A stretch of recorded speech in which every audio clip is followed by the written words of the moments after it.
Can you please do a short exercise right now with me? I want you to close your eyes and I want you to ask yourself, am I the number one voice of encouragement in my child's life? Is it me? Is it someone else? Okay, we're back. My name is Blessing Oladimeji, and I care about your parenting journey. Our children have been given to us by God. We do not own them. As much as we struggle with that statement, that's the truth. God has given us the privilege to care for our children, to protect them, to direct them, to teach them, to train them. And we're also meant to encourage them.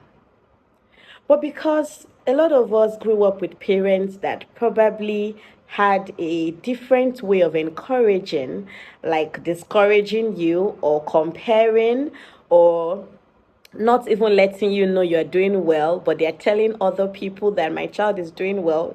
Do we know some parents are like that? You've not met them. They say wonderful things about their children behind their children's back, but they never tell that child. So it's not our fault because a lot of us right now are expressing our lives and our realities as a result of our upbringing, our background, our environment, the environment we grew up in as children, and the significant emotional experiences that we have had. So it is not our fault in any way. Seeing our parents do certain things to us and we did not like it when we were children. But somehow it got into our subconscious mind and we see ourselves doing same to our children, reflecting it to our children, which makes us sad sometimes. But I'm here to encourage us, to remind us to be that number one voice of encouragement in your child's life. When we see children like cliques, children like gang, children like when some children join cults, yes, it's because of the way they are hailed. Have you seen your child being hailed by their classmates before, and you're looking at maybe that child is quiet at home or very unassuming, and you go somewhere and people are saying, hey, this child, hey, and they're mentioning your child's name. Let's say, for example, your child's name is Frank, and everyone is saying, Frank, yeah, Frank, and you're looking at, what is this?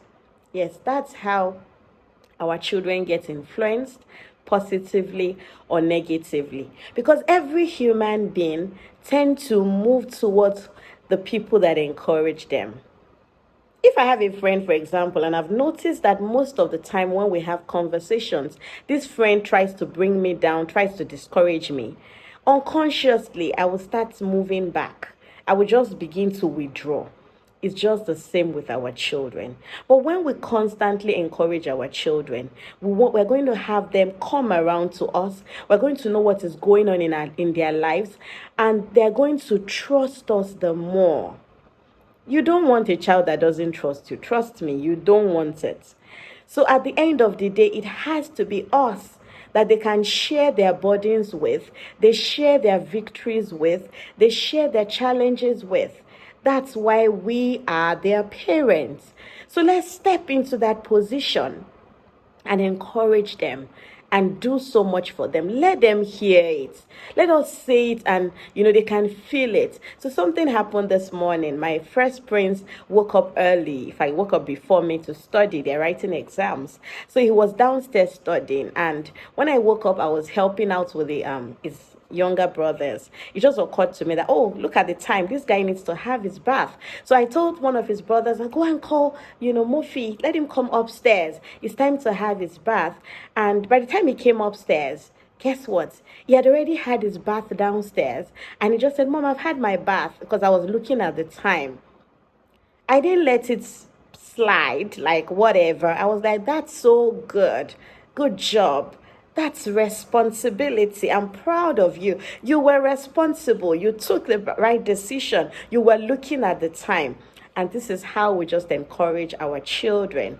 You know, they're writing exams now. So a lot of them will come back from school and tell you today's paper was not nice, or I didn't answer all the questions. Encourage them. Tell them you've tried your best. You have more to do. Focus on the remaining and try to do it well. It's as simple as that. Nothing hard, nothing complex. I trust we have learned something today.